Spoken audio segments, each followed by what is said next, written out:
Sawubona. That's Zulu for I see you, which I think is much more interesting than hello, don't you? I see you is something very different than hello. Hello is this ping that we give each other to prove that we're sort of in the same physical space. But I see you is hopefully that we recognize that there's another person there. What I think is interesting about tools like Twitter and Facebook to a far lesser extent and LinkedIn is this great opportunity for serendipity. It's the one thing I use to describe Twitter that's different than how we were doing things before. Your phone doesn't accidentally add 200 or 300 new contacts. If it did, it would be kind of creepy, don't you think? But Twitter does. Twitter does add new people all the time. New people come and find what you're doing. Facebook to a lesser extent. Facebook is usually the people that you know from high school that you didn't like, now trying to refriend you. Right? You know why you laugh? Because it's true. That and your exes, which then gives you that awesome dinner conversation. Didn't you go out with her?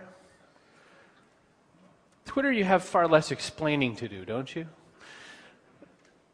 And yet there's so much opportunity there. And it's an opportunity that's really hard to explain to businesses. It's really, I mean, a good chunk of us in the room perhaps have had that moment where you've explained to your boss why talking about what your dog just did on the lawn is going to save the company.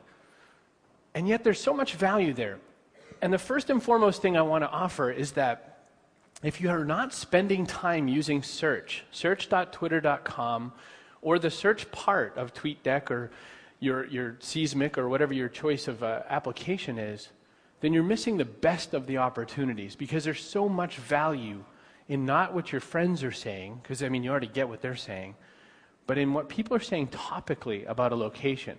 Before I was able to get here today, I watched the W2E tag on Twitter for some duration of time. So I know where the events are. I know which people are doing poor jobs of advertising that we should go to their booth.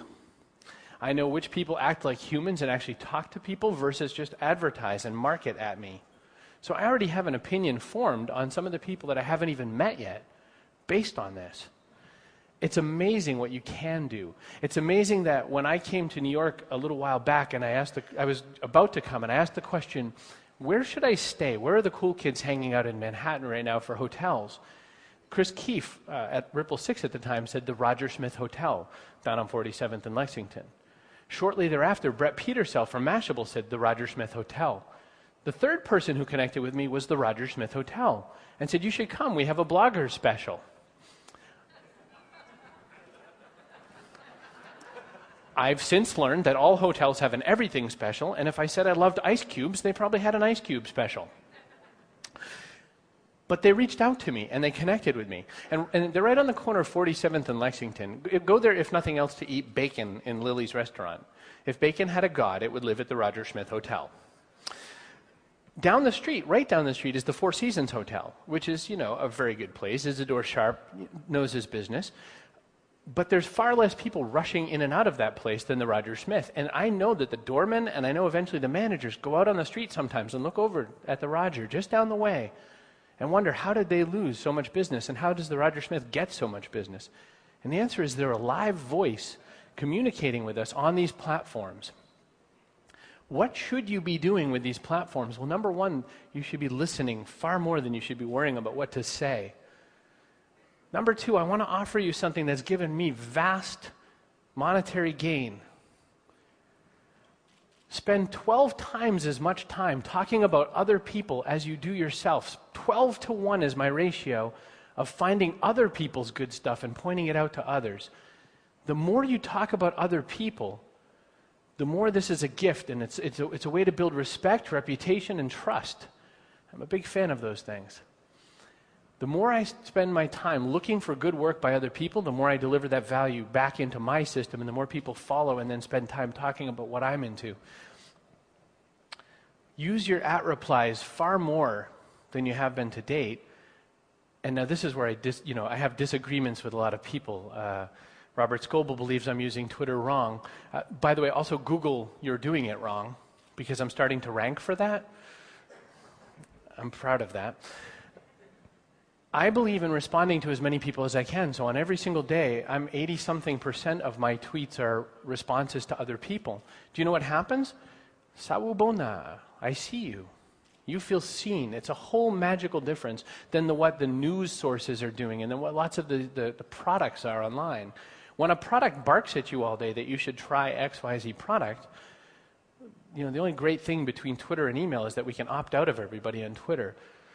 The more they push, the more we can delete them. Same in Facebook. It's amazing how you say yes to someone and the next thing you know, you're invited to their 14 groups and or invited to try Farmville.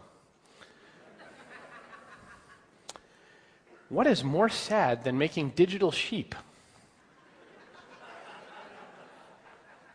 I don't think that's what Philip K. Dick had in mind when he wrote that book.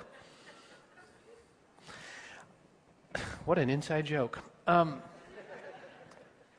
The other thing, I want to leave you with just a set of questions in my 4 minutes. These questions I've been wandering around with and pondering, and they don't relate just to Twitter, but they do relate to what we're doing here.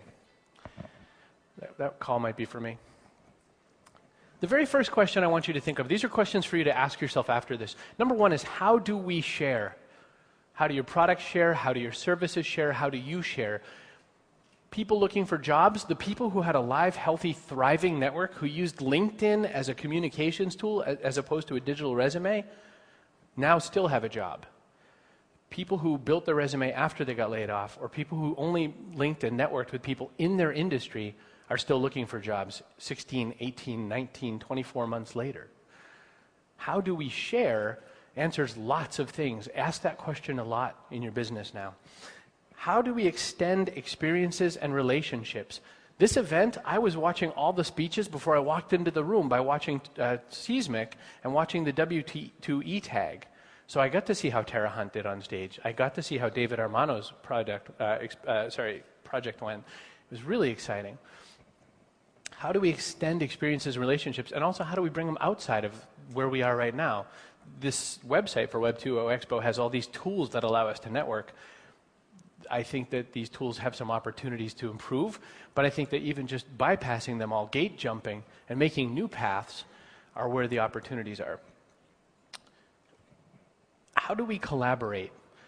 Open source technology gets this. We see example after example of when we open things up and collaborate, we can have better value.